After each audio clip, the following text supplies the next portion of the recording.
Ya, Kementerian Agama akhirnya mencabut izin operasional pengajaran di Pondok As-Siddiqiyah Ploso Jombang.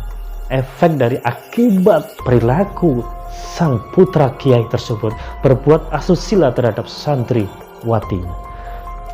Inilah salah satu bukti kecakapan hukum di Indonesia. Bukan hanya Polda dan Polri saja yang membutuhnya.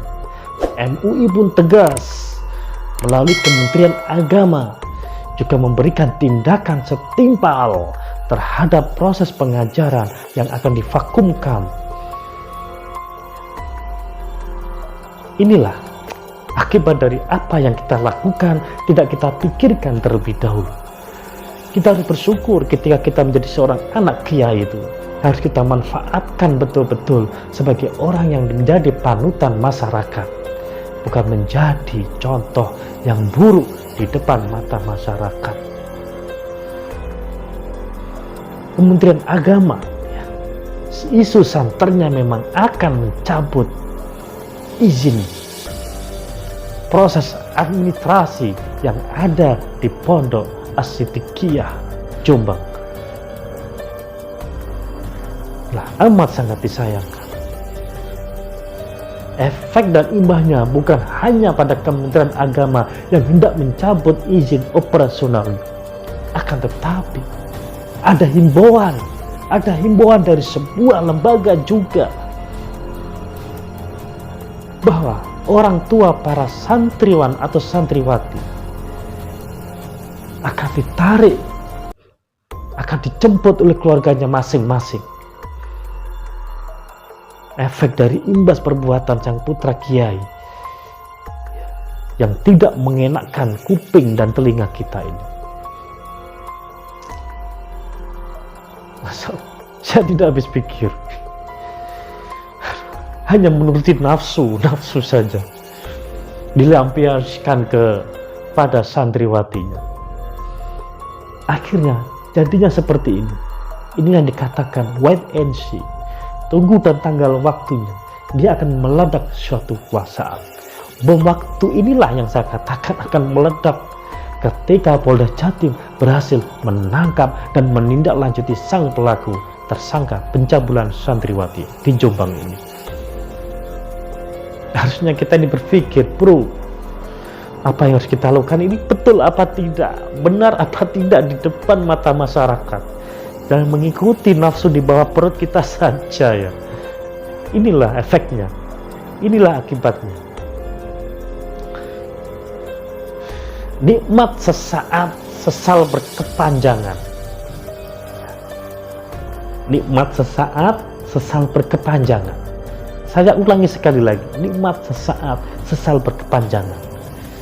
Sekarang kita akan menuai apa yang telah kita lakukan. Bayangkan, hukum kebiri pun kita juga tidak tahu apakah akan diberlakukan kepada sang tersangka pencabulan santriwati ini. Perbuatan asusila ini selayaknya tidak harus terjadi, sobat. Tidak harus terjadi. Bikin malu diri kita sendiri, malu kepada instansi pondok yang kita tempati, malu terhadap orang tua para wali santri. Terutama kita juga bikin malu orang tua kita yang notabene seorang kiai, tokoh masyarakat, figur publik, tokoh panutan agama. Rusak semua tatanan, memalukan.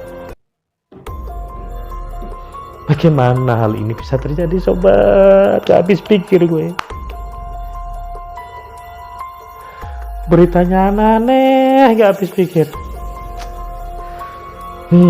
Ya itulah kehidupan.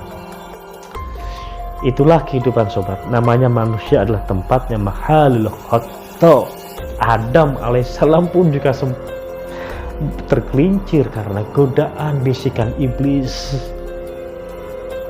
Karena itulah Rasulullah Muhammad SAW diturunkan sebagai nabi terakhir, Khatamul Anbiya, penutup para nabi dan rasul, dengan satu misi besar, dengan tujuan mulia, yaitu liutamimma makarimal akhlak, innama bu'istu liutamimma makarimal akhlak.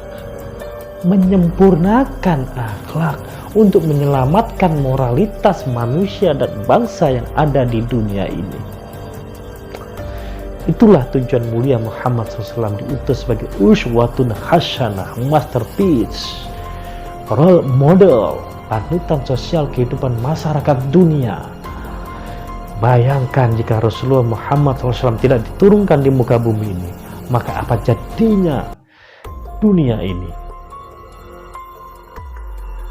Oke sobat, semoga bermanfaat.